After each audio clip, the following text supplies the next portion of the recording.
Hello friends, આજે આપણે start કરીએ લેક્ચર નંબર 10. લેક્ચર નંબર 10 જે છે આની આગળના લેક્ચર જે છે 8 અને 9 માં આપણે સંપૂર્ણ ઘનફળનું જે હતું એની પહેલા આપણે પૃષ્ઠફળ યાની કે જે આપણો લંબઘન પદાર્થ હતો અને સમઘન આ બંને પદાર્થનું પૃષ્ઠફળ અને ઘનફળ આપણે બંને આખી એક્સરસાઇઝ 13.1 અને 13.5 જે હતી આપણે કમ્પ્લીટ સોલ્વ કરી દીધી. હવે આપણે સ્ટાર્ટ કરીએ લંબભૂતીય નળાકાર જેની એક્સરસાઇઝ છે 13.2 અને 13.6. રાઈટ? તો પહેલા પ્રથમ આપણે એના બેઝિક જે ફોર્મ્યુલાસ છે એ ફોર્મ્યુલા ઉપર જોઈએ. તો લંબભૂતીય નળાકાર પહેલા પ્રથમ કહેવાય નળાકાર મતલબ કે સિલિન્ડર ઘન કે જે આપણો ગેસનો બાટલો આવે છે એ કેવો આકાર છે? નળાકાર છે. રાઈટ? તો નળાકારનું પણ આપણે પૃષ્ઠફળ ગણવાનું છે અને ઘનફળ ગણવાનું છે. બરાબર? તો આજે આપણે જે પહેલી એક્સરસાઇઝ જે છે 13.2 જે આપણી પૃષ્ઠફળની જે છે તો એ આપણે પહેલા એના નળાકારના જે બેઝિક સૂત્ર જે છે પૃષ્ઠફળના કુલ સપાટીનું પૃષ્ઠફળ. બરાબર? હવે એમાં કોઈ પાછો પૃષ્ઠફળ કે બીજું કોઈ આવશે નહીં, ખાલી વક્ર આવશે અને કુલ આવશે. હવે કઈ રીતના વક્ર આવશે અને કઈ રીતના કુલ આવશે એ હવે આપણે આકૃતિ દોરીને સમજીએ. રાઈટ? તો પહેલા પ્રથમ નળાકાર છે મારો કેવો?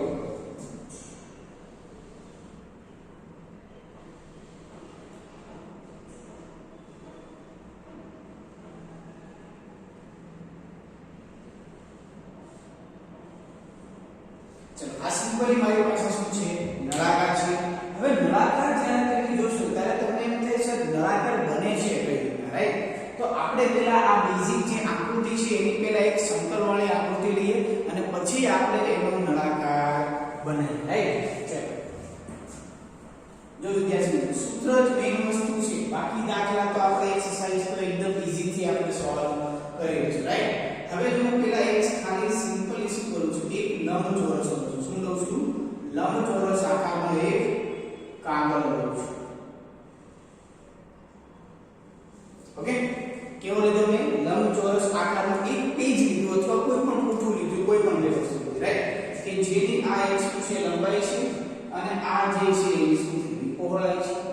હવે આ બંને કાગળના છેડેથી હું આપણે વાળી લઉં છું. આને શું કરું છું? આમ વાળું છું અને આ કાગળને હું આપણે આમ લઈ લઉં છું. ખ્યાલ આવ્યો હું શું કરું છું? હવે હું તમને બતાવું કે આપણે કઈ રીતના કરીએ, પ્રેક્ટિકલી સમજીએ. રાઈટ? તો આ મેં સિમ્પલ મીનિંગનો શું લીધેલો છે? લંબચોરસ આકારનો કાગળ લીધેલો છે કે જેની આ મારી પાસે શું છે? લંબાઈ છે અને આ મારી પાસે આ લંબાઈ છે, આ મારી પાસે શું છે? પહોળાઈ. તો અહીંથી આપણે આ પરિણામ વાળીએ અને અહીંથી પણ આ પરિણામ વાળીએ તો શું બને છે? જો આ સિમ્પલી કાગળને હું બંને બાજુથી આ પરિણામ વાળું છું તો એક મારી પાસે શું બને છે? એક ફર્સ્ટ ક્લાસ નળાકાર બની ગયો. જુઓ જી, આ શું થઈ ગયું? મારી પાસે એક નળાકાર બની ગયો. ખાલી હતું શું? લંબચોરસ કાગળ હતો એને મેં બંને બાજુથી વાળી દીધા. એમ કે આ છેડાને આ છેડા સાથે જોઈન્ટ કરી દીધો.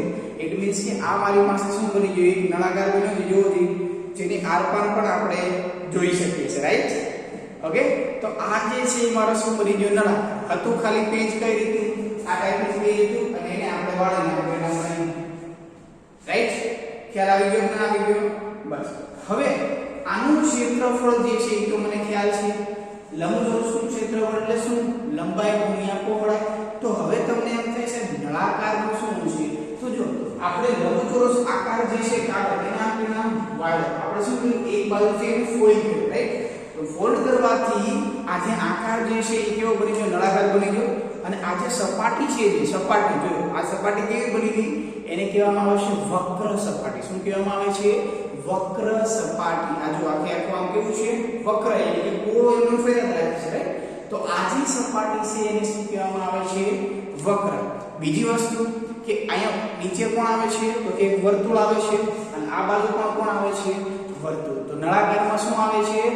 બે વર્તુળ આવે છે, ઉપર અને નીચે. રાઈટ? હવે આપણે થોડા એની વિશે આગળ વધીએ. તો મેં જ્યારે આ બંને કાગળને ફોલ્ડ કર્યા ત્યારે મારી પાસે આકાર કંઈક કેવો બની ગયો? આ ટાઈપનો એક નળાકાર બની ગયો. કેવો બની ગયો મારી પાસે આકાર? નળાકાર. ઉપર એક વર્તુળ આવી ગયું અને એક વર્તુળ ક્યાં આવી ગયું? નીચે આવી ગયું. ખ્યાલ આવ્યો કે ના આવ્યો? હવે આ જે શું થાય આ બાજુની લંબાઈ ને આ બાજુની પહોળાઈ પણ જ્યારે આપણે આ બંને ફોલ્ડ કરીએ છીએ ત્યારે જે આપણો આકાર જે આ નળાકાર બને છે નળાકાર જે છે કેવો થઈ જાય છે આ એની શું થઈ જાય છે ઊંચાઈ થઈ જાય છે આ શું થઈ જાય છે ઊંચાઈ થઈ જાય છે રાઈટ યાની કે આની જે પહોળાઈ હતી ઈ મારી પાસે આની શું થઈ ગઈ ઊંચાઈ થઈ ગઈ શું થઈ ગઈ મારી પાસે ઊંચાઈ ખ્યાલ આવ્યો કે ના આવ્યો હવે વાત આવી લંબાઈની હવે જો લંબાઈ આપણે નામ કેવું આપણે ફોલ્ડ થઈ ગઈ એટલે વર્તુળ બની ગયું હવે લંબચોરસનું ક્ષેત્રફળ મતલબ કે શું લંબાઈ ગુણ્યા પહોળાઈ હવે આનું ક્ષેત્રફળ આપણે આ કરીએ તો આ શું થશે આટલું ક્ષેત્રફળ જો કહીશું તો નળાકારની પણ હું ખાલી વક્ર સપાટીનું ક્ષેત્રફળ લઉં છું તો એ કેટલી જગ્યાએ રોકે છે સિમ્પલ મિનિંગમાં કાગળ જેટલી જગ્યાએ જો જે વક્ર સપાટીનું ક્ષેત્રફળ મતલબ કે શું થઈ આ તો કાગળનું ક્ષેત્રફળ છે જોજો અહીંથી આમ કરીને આમ સ્ટાર્ટ કરો પણ ખરેખર છે તો શું આ લંબચોરસ જ છે ખ્યાલ આવ્યો કે ના તો આનું જે ક્ષેત્રફળ છે એ જ આની વક્ર સપાટીનું ક્ષેત્રફળ થઈ ગયું કે ના થઈ ગયું લાઈટ થઈ કે ના થઈ ફરી વખત આ જે કાગળ હતો એને જ આપણે નામ ફોલ્ડ કર્યો આ બની ગયું હવે આનું ક્ષેત્રફળ યાની કે આને રોકેલી જગ્યા અહીંયા જે સમતલમાં રોકે છે તો આની જે ક્ષેત્રફળ છે સપાટી મારી વક્ર થઈ ગઈ તો આપણે એનું નામ શું આપી દીધું વક્ર સપાટીનું ક્ષેત્રફળ યાની કે આ જેટલું ક્ષેત્રફળ છે એ જ મારું કોનું ક્ષેત્રફળ છે લંબચોરસનું ક્ષેત્રફળ છે એટલા માટે જ આપણે શું કીધું છે નળાકારની વક્ર સપાટીનું ક્ષેત્રફળ તો ઇટ મીન્સ કે લંબચોરસની વક્ર સપાટીનું ક્ષેત્રફળ થઈ ગયું તો જો હવે પહેલા સૂત્ર ઉપર હું જાઉં છું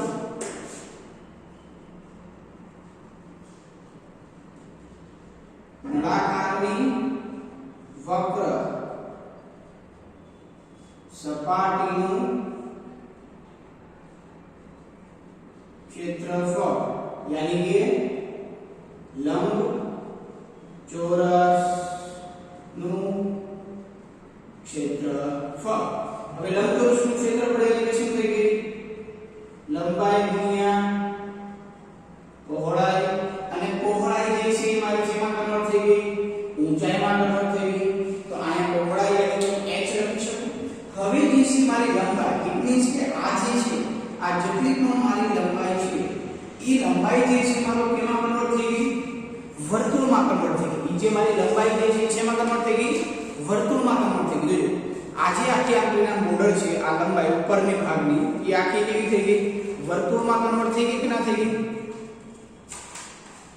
આ શેમાં કન્વર્ટ થઈ ગઈ વર્તુળમાં યાની કે આ આખી જે લંબાઈ છે ઈ જ મારી લંબાઈ કોની થઈ ગઈ આની લંબાઈ થઈ ગઈ કે ના થઈ ગઈ હવે અત્યારે આમાં જોઈએ આપણે આ નળાકારમાં જોઈએ તો આ લંબાઈ તો સાલી કઈ દેખાતી નથી પરંતુ આવું કંઈક વર્તુળ ટાઈપનું દેખાય છે તમને અને વર્તુળની સંપૂર્ણ લંબાઈને આપણે શું કહીએ છીએ વર્તુળનું પરિઘ તો જો આની સંપૂર્ણ લંબાઈ મતલબ કે શું થઈ ગયું એનો પરિઘ થઈ ગયો કે ના થઈ ગયો બસ તો સિમ્પલી આપણે અહીંયા શું લખવાનું છે લંબાઈ મતલબ કે વર્તુળનો પરિઘ અને વર્તુળનો પરિઘ જે છે એ કેવો થઈ ગયો 2πr આ વસ્તુ વિદ્યાર્થી મિત્રો ખાસ યાદ રાખવાની છે 2πr શું છે તો કે જે મારો આકાર લંબાઈ હતી ઈ મારી કન્વર્ટ થઈ ગઈ વર્તુળમાં અને ઈ વર્તુળ ઉપર બેસી ગઈ મતલબ કે વર્તુળનો ઈ શું થઈ ગયો બોર્ડર ઉપર આપણને ખ્યાલ છે આ વર્તુળ છે વર્તુળની સંપૂર્ણ લંબાઈ પૂર્ણ લંબાઈ એને જ આપણે શું કહીએ છીએ પરિઘ કહીએ અને પરિઘ મારો કોણ છે 2πr તો અહીં થઈ ગયું 2πr હવે આપણે મેઈન સૂત્ર ઉપર આવીએ તો નળાકારની વક્ર સપાટીનું ક્ષેત્રફળ મતલબ કે શું થઈ ગયું 2πrh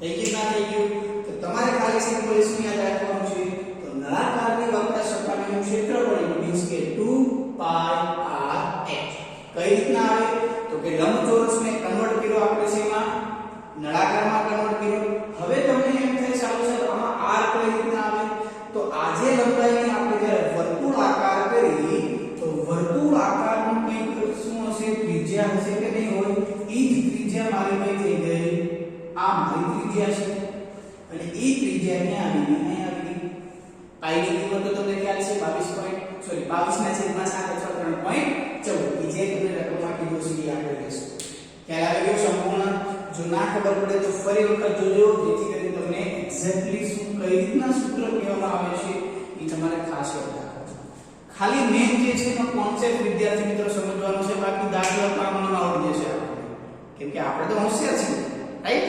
ચલો નેક્સ્ટ સૂત્ર આપણે જોઈએ. અત્યારે ખાલી આપણે શું જોયું કે જે આ વક્ર જે છે આ વક્ર એનું હવે આપણે કુલ મતલબ કે કઈ રીતના, તો આપણે સપોઝ જોઈએ કે આ માર્કર છે મારે, રાઈટ? આ બ્લુ કલરની માર્કર, એનો આકાર તમે આમ જોશો, ખાલી એટલું જોશો તો તમને શું દેખાશે?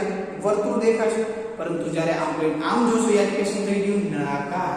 હવે લંબવૃત્તીય નળાકાર તમને એમ થશે નળાકાર તો ખબર પડી ગઈ, પણ આ પહેલો વર્ડ ખબર ના પડી, લંબવૃત્તીય. ઇટ મીન્સ કે શું થશે? આ જે નળાકાર જે છે એ મારી સપાટીને કેવો હશે? લંબ હશે. સપાટીને કેવો હશે? લંબ હશે. કેવો હશે? આ લંબ. આ 90 અંશનો કેવો બનાવવાનો છે? હવે કોઈ મારો નળાકાર આમ કોઈ નામ છે, કોઈ આમ કોઈ આમ નહીં હોઈ શકે. આપણે આમ કોઈ નામ છે તો આમ કોઈ ઉભા રહે, બાકી તો પડી ગઈ. ખ્યાલ આવ્યો? કેમ કે સમતલને કેવો છે? ઓલવેઝ લંબ છે. એટલા માટે એને કીધું છે લંબવૃત્તીય નળાકાર. જો તમને રકમમાં ખાલી નળાકાર કે તો પણ તમારે લંબવૃત્તીય નળાકાર સમજવાનો છે, અને લંબવૃત્તીય નળાકાર કે તો પણ તમારો આ છે. હવે આપણે વાત કરીએ કુલ પૃષ્ઠફળ. અહીંયા અત્યારે ખાલી વાત કરીએ આપણે નળાકારની વક્ર સપાટીનું ક્ષેત્રફળ. કુલ પૃષ્ઠફળ એટલે કે શું? જો સમઘન અને લંબઘનમાં કેવું હતું કે બધી બાજુનું ક્ષેત્રફળ આપણે એડ કરતા હતા, યાની કે આખું બોક્સ જે હતું એ કમ્પ્લીટ કરતા હતા. તો સેમ ટુ સેમ અહીંયા પણ આપણે શું કરવાનું છે? આ જે નળાકાર જે છે મારી પાસે નળાકાર, એને પણ આપણે કમ્પ્લીટ કરવાનું છે. તો આ વક્ર સપાટી તો આવી ગઈ, પરંતુ એક શું આવે છે? આ વર્તુળ, અને એક શું આવે છે? આ વર્તુળ. તમારી પાસે વર્તુળ કેટલા છે? 2. હવે મારે સંપૂર્ણ નળાકારનું કુલ પૃષ્ઠફળ લેવું હોય, યાની કે આ નળાકાર જે છે આખો બંધ થઈ ગયો, એટલે હું તમને જોઈ શકીશ નહીં. અને અહીંયા પણ કેવું થઈ ગયું? બંધ થઈ ગયું, એટલે હું તમને જોઈ શકીશ નહીં. યાની કે આ બંને કેવા આવી ગયા? વર્તુળ. અને એ કેટલી જગ્યા રોકશે? તો કે આના ક્ષેત્રફળ જેટલી. અને વર્તુળનું ક્ષેત્રફળ તો હવે આપણને ખ્યાલ જ છે, શું થાય? પાયા છે. Yes, right. ચલો તો હવે એનું જે કુલ ક્ષેત્રફળ, યાની કે વક્ર સપાટીનું કુલ પૃષ્ઠફળ, સૂત્ર નંબર 2 આપણે જોઈએ.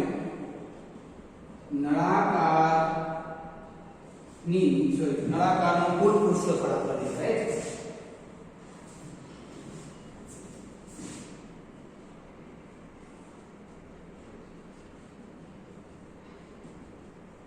ઓકે, હવે નળાકારનું કુલ પૃષ્ઠફળ પહેલા પર ચર્ચા તો એની માટે પહેલા આકૃતિ દોરું, જેથી કરીને તમને ખ્યાલ આવે કે શું કહેવા માંગે છે, રાઈટ?